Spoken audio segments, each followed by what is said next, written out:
नमस्कार।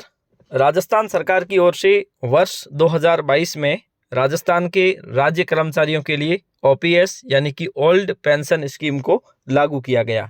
1/1/2004 को भारतवर्ष में एनपीएस यानी कि नेशनल या न्यू पेंशन स्कीम को लागू किया गया, जिसे लंबी मांग के पश्चात अप्रैल 2022 में राजस्थान सरकार की ओर से ओपीएस यानी ओल्ड पेंशन स्कीम को लागू करते हुए राजस्थान के समस्त कर्मचारियों को जो 1/1/2004 के पश्चात नियुक्त थे, उन्हें एनपीएस की कटौती को रोककर जीपीएफ यानी कि जनरल प्रोविडेंट फंड राशि का कटौती उनके वेतन से की जाने लगी। राजस्थान में ये लगभग 2 साल होने को आए हैं और राजस्थान सरकार के समस्त राज्य कर्मचारियों की ये जो जीपीएफ कटौती है वो हो रही है।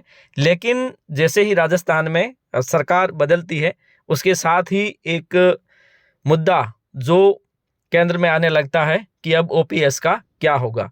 कुछ दिन पूर्व की बात है कि जोरों शोरों से ये मीडिया के माध्यम से ये न्यूज़ आ रही है कि राजस्थान में भी अब ओपीएस जो 2022 में लागू की गई थी, उसे वापस बंद करके एनपीएस को शुरू किया जा रहा है।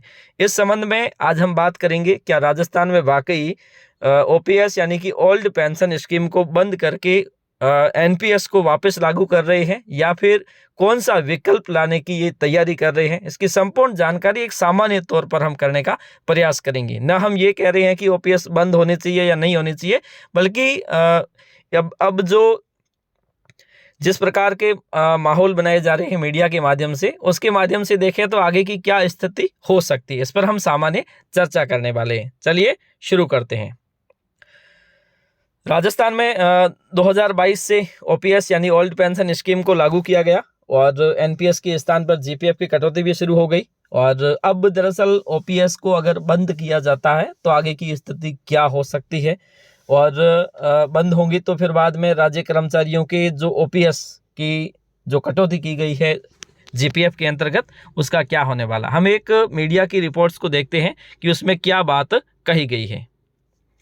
एक ये राजस्थान में बंद होगी ओल्ड पेंशन स्कीम। सदन में वित्त मंत्री दिया कुमारी जी ने 22 जनवरी को वो इस बारे में खुलासा करेंगी।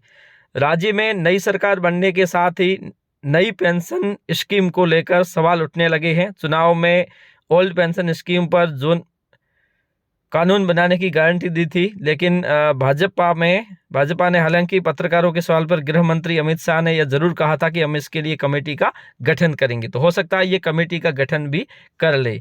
और दरअसल अब पहले 2022 में, फिर 2023 में निगमों को भी इसमें किया गया।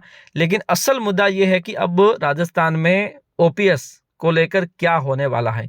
अब ये जो न्यूज़ है ये कहती है कि राजस्थान के कांग्रेस के 2 विधायकों ने भाजपा सरकार से 2 सवाल किए, यानी कि एक सवाल किया कि आपका ओपीएस यानी कि ओल्ड पेंशन स्कीम को लेकर क्या स्टैंड है।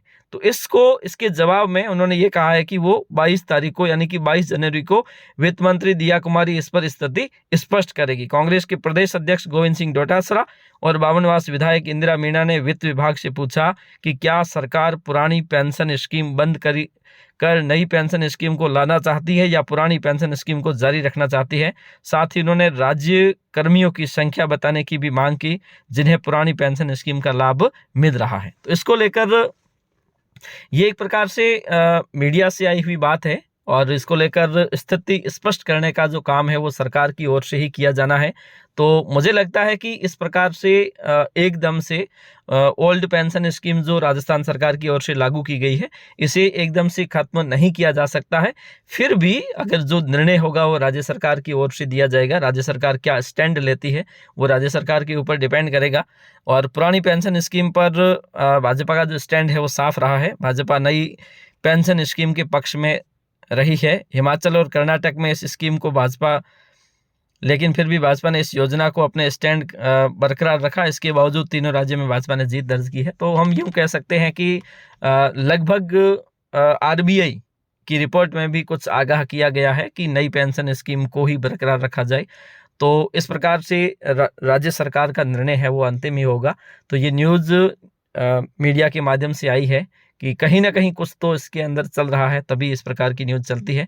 तो आशा करते हैं कि कर्मचारियों के हित के अनुकूल ही कुछ निर्णय लिया जाए।